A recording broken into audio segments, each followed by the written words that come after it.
gravando. A Casa Ideia me faz o convite para a retomada de um curso já lecionado, inicialmente, onde nós trabalhamos figuras femininas no século XX. Hoje nós vamos retomar esse núcleo já estudado, a maioria deles já escrevi, porque eu intenciono publicar uma síntese disso que nós vamos trabalhar.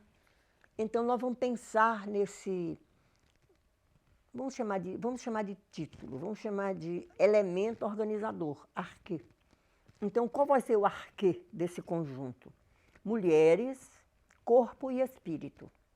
Porque nós vamos focar as figuras femininas, 4 figuras femininas, que trabalharam fundamentalmente a partir do significado da sua presença no mundo, no seu mundo.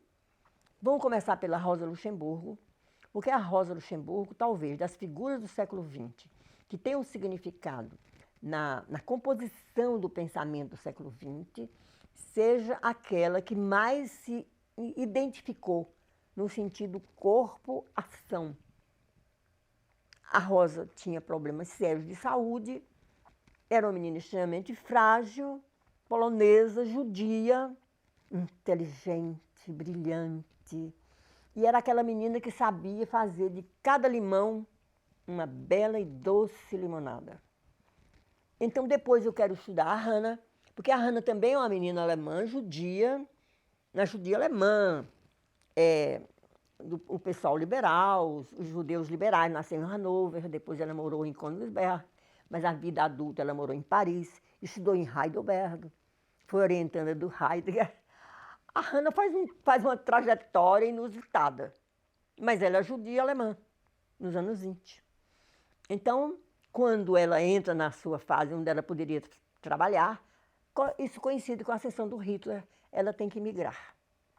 Depois eu quero pensar a Simone de Beauvoir, porque foi, inusitadamente, no século XX, depois da Segunda Guerra Mundial, que essa figura icônica hoje, Simone de Beauvoir, ligada aos existencialistas franceses, junto ao Sartre, foi ela quem levantou o tema do corpo de forma radical. Claro que havia inumeráveis outros estudos sobre o corpo. Outras pessoas tinham pensado o corpo masculino, o corpo feminino, mas a Simone fez um vínculo muito interessante. Ela pensou o corpo como prática. Ela pensou o corpo como território do desejo. E fez uma obra, ela tem uma escrita absolutamente inusitada, profundamente incômoda. Até hoje, o seu livro, que de vez em quando eu penso que é um livro básico, eu converso com as minhas colegas, olha, gente, não vou mais indicar para meus alunos, não, porque disso que a Simone está falando, todo mundo sabe. Ela reage, não sabe, continue trabalhando.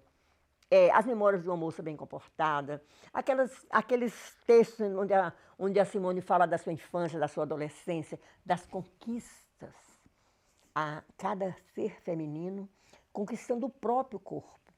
Por isso eu selecionei a Simone para fazer parte dessas 4 mulheres. E ela vai fundamentalmente trabalhar o corpo.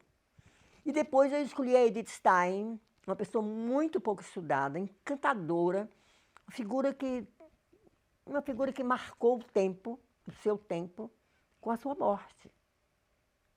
A Edith Stein foi queimada pelos nazistas naquela Alemanha terrível que viveu o século XX.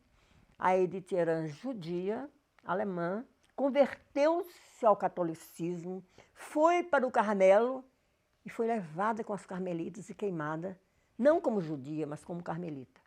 Então eu penso Rosa com a Revolução, Hannah com o trabalho, Simone com o corpo e a Edith com o espírito.